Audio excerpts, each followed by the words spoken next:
Welcome back to Real Conversations with Nora for our 23rd episode. Our topic of discussion this week is how to deal with life when you have had someone you love commit suicide. Joining me today is Cheryl Morgan Wilson, CEO of I Am Life for You Academy. Cheryl Morgan Wilson, also affectionately known as Coach Morgan, she is an enthusiastic giver of life. She believes in breathing life into whomever she meets. Coach Morgan knows no stranger. She helps you look beyond life's circumstances and see the possibilities that life has to offer you. As a certified life coach, a former professor of education for over 17 years, and a certified surgical technologist for over 35 years, she has had the opportunity to help people swim like a salmon upstream through life's obstacles. Coach has shown many of her students that your attitude determines your altitude. She is a native of Boston, Massachusetts, where she was born and raised. She is the founder and CEO of I Am Life for You Academy, where she demonstrates a spirit of excellence as a life, faith, and grief coach. She is also a speaker, trainer, as well as a consultant for her online course on test-taking strategies. Please help me welcome Cheryl Morgan Wilson. Cheryl, thank you for joining us again. You've been with us before, so thank you for coming back and sharing with the audience. So listen, share with our audience your views on how to deal with life when you have had someone you love commit suicide, because that has been one of your stories. Okay. Well, first, before that, I'd like to just mention that, talk a little bit about suicide, give you some facts that over 48,000 people died by suicide in the United States in 2018. Suicide is the 10th leading cause of death overall. And again, there is also a suicide prevention lifeline. And I'm going to just call out that number. It's 800-273-8255.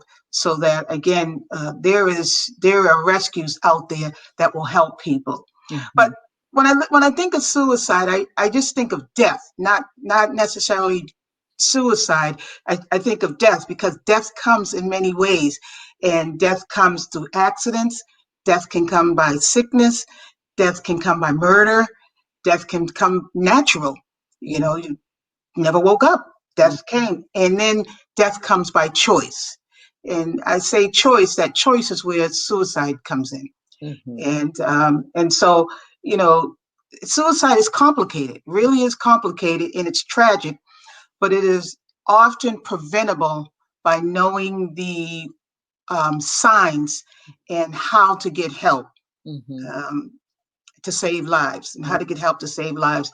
So again, suicide, for the most part, like I said, it's complicated and tragic, but also it's a choice. And so how I dealt with it, when I found out, it was a total surprise. I got a phone call, just minding my own business. I got a phone call that my son had died. And I think because as a believer, I am a believer of Jesus Christ. And as a believer, I never took ownership over him. And I always gave him to the Lord. And so that at that moment, I just reacted by my faith, where I just looked to the heavens and I said, Father, he's yours, not mine. You're in control. Show me how to deal with it. And I just started thanking and praising God. And so that's how I dealt with it. Matter of fact, I even had to be the one to call all my family and tell them, hang up, call, hang up, tell them, call. And so it for me, it reminded me of like fear and flight. It was just like a situation that took place, and I needed to take control and handle it. And I did. And not to say that it works that way with everyone. And again, I was alone when I got the news. But again, I really thank God for the strength that he gave me and continues to give me. Does that answer your question? Well, yeah, it does. And it kind of goes into the next question, because I know that this is a difficult topic for most people, especially if they've had someone who has committed suicide in their family or friend or whatever. So please share with the audience like a little bit more about how you felt when you got the news. What did you do? Were you in the middle of, like you said, you were in the middle of something, and we know that the Bible teaches that the enemy comes to kill, steal, and destroy. And so that means to take the lives, to show people that there's not another way out. This is the only way out. This is what I need to do. And then the people who have to deal with it, it Mhm. could literally destroy a person. Wouldn't you agree? So Oh, let's talk a yes, little bit yes, about that. yes. It has, again, not just dealing again. So I really do, although we're on the topic of suicide, but I wanted to say death in itself, it really can Mhm, destroy and has destroyed people, families. I've met people that when I talk to them, they have have been in a grief state for 10 years, 20 years, mm, or more. And I remember I did sign up to go to a grief group. And when I went and I shared, you had to share a little bit about yourself and your mhm, situation. And I mhm, shared what happened and what I did. And I remember the leader asking me, why was I here? And I said, because I was going through grief. And he said, can I just share with you? You have done all the steps, the mm. 10 steps that we are getting ready to teach. You've done them. Wow. And so it really showed me what God had did in my life when I didn't even know. Mm, And that was, I think that I it was probably like 2 months after my son died. Then I decided to go to a grief group and see. But when I listened to other people in the group, I'm thinking that their family member or whatever just recently died. But mhm, some people it was 10 years, 15 years, 20 years. mhm, And I'm like, oh wow, at what point do you let go? At mhm. what point do you let go? Wow. So what do you think makes suicide so different from other deaths?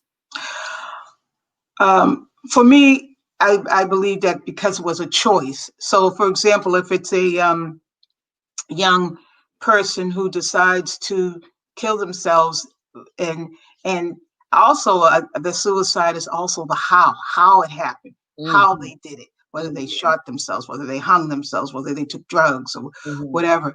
But it also is a shock for especially a mother who's a teenager commits suicide, and they don't know why. And everything could have been going great for their son or daughter, mhm, and they wake up and go to the room and the child is dead, mhm, and they just don't know why. And I think that's the biggest thing, is trying to figure out what was the why behind everything, and wish you could have talked to that person. For me, I wish I could have talked to my son before he made that decision. mhm, And mhm.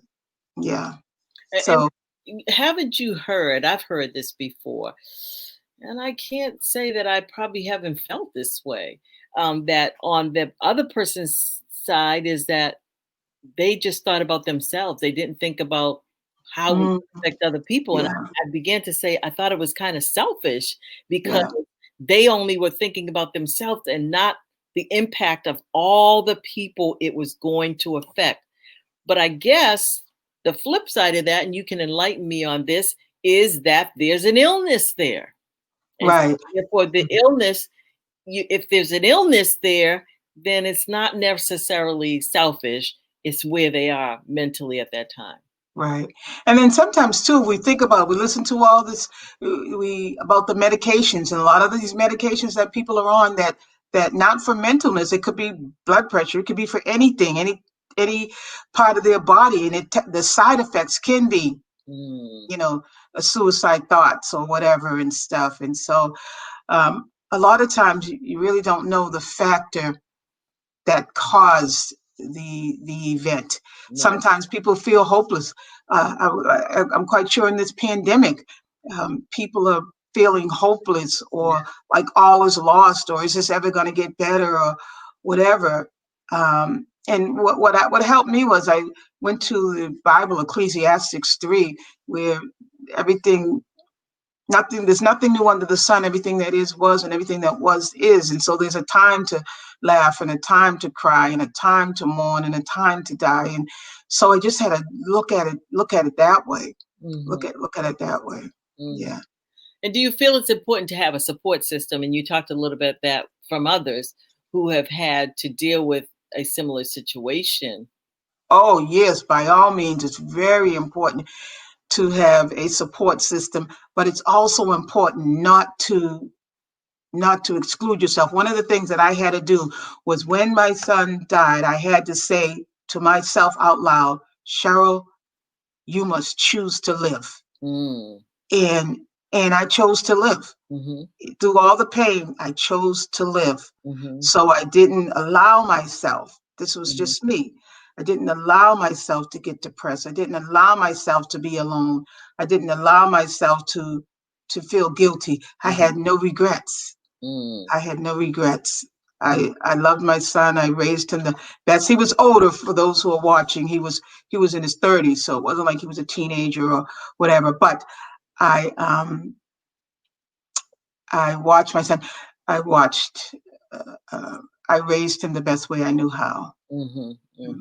So that you didn't become guilty, start to feel right. guilty. So I didn't feel guilty or shame, because there's so many things you can feel: guilt, shame, resentment, anger, bitterness. There's just so many emotions that come forth. You can feel alone. You can feel abandoned.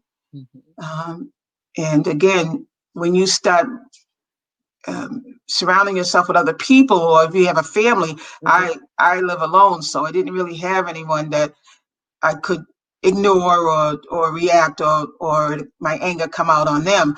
But for those families that do, that happens. That happens. And so do you have family and friends that you can go to when you're in a moment, and better yet, let's flip that around. How important is it to have family and friends? And then you may not have family, but you may have friends. How important it is, so important at that moment that those feelings come up, because I'm sure periodically they do rise up. Oh, yes, for sure. That's the way to deal with it. Yes, they do rise up. It's been 3 years. The 2021 will be 4 years, but they do rise up. It rises up. It can be a saying, it can be a picture, it can be anything that triggers. And so they do rise up. And some of the things that I've done is I've made sure I found ways to ease that pain. And sometimes it might be wearing a shirt that my son had, or a pair of jogging pants, something of his on me. And but also I do have a sister who lost a son years ago, and so she went through it. And so because she went through it, she knew what I was going through. And so I would call her and cry and she knew just how to respond to me and with me. And so that was very, very helpful. So it is helpful when someone who has gone through it and has overcome. Not talking about someone who's gone through and has not overcome and chooses not to overcome, because everything is a choice. That was very helpful for me. And of course, me being spiritual, really running towards God and just holding on. So was there a part where, because let's face it, there people go here, where were you ever angry with God? No, I wasn't angry with God. I was angry with my son, to the point where I had to write him a letter. I had to write a letter, and then I read it to myself, and then I put it away. I'm trying to find what I did with it, because I feel different now, because at that time I didn't forgive him. And I didn't realize that I didn't forgive him. And then maybe after a year or so, then I had to say, I forgive you. And so I'd love to find that letter that I wrote. It's in the house around here somewhere, just so I could see what I said at that moment based on how I was feeling. So that's a good point. So people, they could either be angry with God, or they could actually be angry with the person. Right. And so That's a good point. You write a letter, you speak out loud, you talk out loud, you can scream out loud and this is the thing we need to know. Even if you are angry with God, He is big enough to handle your anger. I read that Yes, one day. right. I read that in a book that I was reading about your real conversations with God. And in the book, the author said, even if you are angry with God, know this: He's big enough to handle your anger. The Hmm. key thing is, in the anger, you're still communicating with him. So that's a good point, he said, because there's a breakthrough that could come through. There's a word that could come through, and just speaking to people. So I totally agree with you in the connection and what you did. Yeah, I think one of the things that's helpful that sometimes people don't understand. A lot of times I had to reach out to people instead of people reaching out to me because people just said, I don't know what to say. I don't know what to say to her. I don't know what to say to her. But all I could think of was Hallmark knows. Mm. Hallmark knows what to say. Send a card. Mm-hmm. Um, or stop by and have a visit. For the most part, you're not looking for someone to say anything to you. Maybe just to be support and to show their support. You know, I wasn't really looking for answers from people. Mm-hmm. I was looking for answers from God, but I wasn't looking for answers from people. Mm-hmm. And so when a person called or sent a card, then I realized that they were thinking of me. But when they didn't do it because they didn't know what to say, I felt like I died along with my son Wow. in their lives. And I had to overcome that. See, I couldn't change them, but I could change the way I thought and the way I felt. And that took a while, and it was just me crying out to God, asking God to restore me, because I definitely needed to be. I'm a strong woman of faith, but I definitely needed to be restored because it knocked more than the wind out of me. Right. And he was my only child, so I Mm, didn't have any other children. right. And also people saying, if you need anything, call me. When that's a good point that you Right, made. Don't wait for people to ask you if they need anything. Just do it.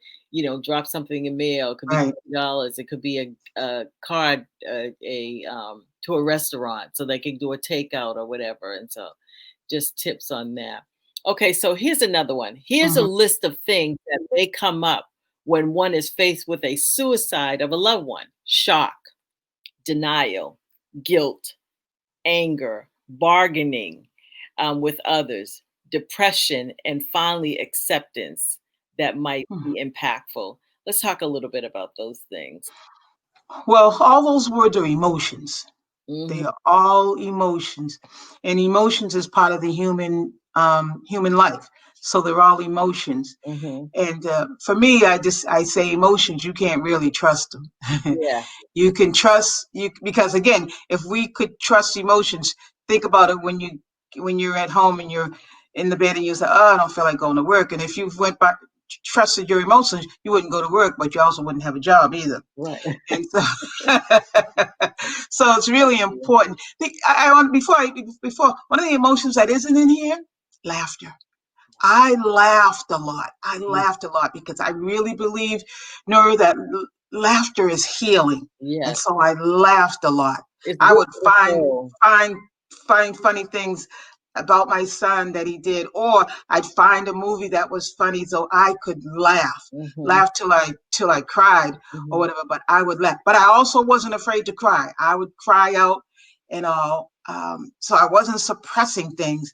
I just I just was dealing with it, and you have to deal with it every day. So I laughed. One of the other things that helped me was a lot of his friends. I stayed in contact with them. I wanted to know I wanted to hear stories from them about their relationship with him and some of the things that he did. And it was interesting because some of the stories that they shared, it was like, wow, he was listening to me, the things that I've trained him and taught him, or whatever, and everything. Hmm. So, and I was never surprised by anything bad or anything that I just to say to them, just tell me the truth. It's okay. I knew my son better than you did. Just tell me the truth. It's fine. I can handle it. And Hmm. and sometimes we'd sit around and have stories and laugh.